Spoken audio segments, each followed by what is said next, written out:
On the streets of Xinjiang, there is still a tension and signs of what this place has been through.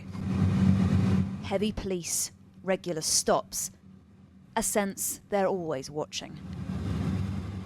It is now infamous for its brutal oppression of the Muslim Uyghur minority, and there are questions as to how far that policy is ongoing.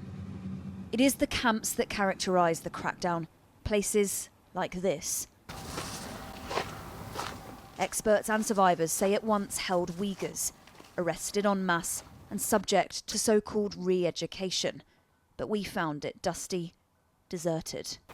It's really an incredible eeriness to this place. I mean, it just is completely abandoned.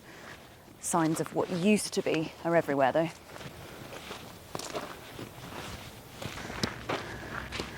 Around the front, one building cordoned off from the rest appeared to be acting as temporary housing. And some of the buildings over there, are they empty? I don't know, this man says. There were people here when I first arrived.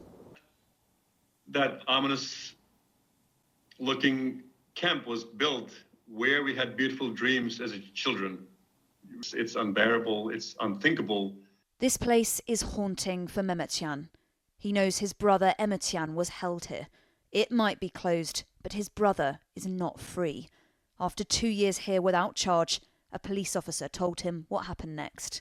According to the police officer, he said that my brother had a sensitive book which was banned by the government. Impromptu kind of court hearing was held in the camp, and he was sentenced to 14 years. China says everyone held for re-education has now graduated.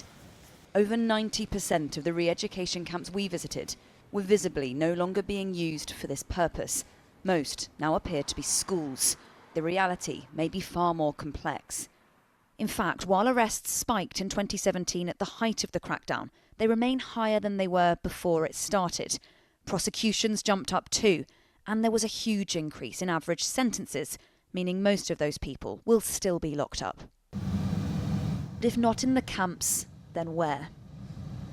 What we're now doing is taking a trip further outside the city centre, because what we've heard is that the camps that are further out are more likely to be still used for that purpose, and that's also where some of the larger prisons are that we think in some cases might have been expanded. Some, it seems, they did not want us to see. We found all the roads to one large cluster of facilities were blocked. Those we did reach were fearsome. 8 in total, all clearly operational. And satellite shows some have recently expanded. In 2018, towards the end of the crackdown, this site hadn't even been started. Watchtowers added just recently.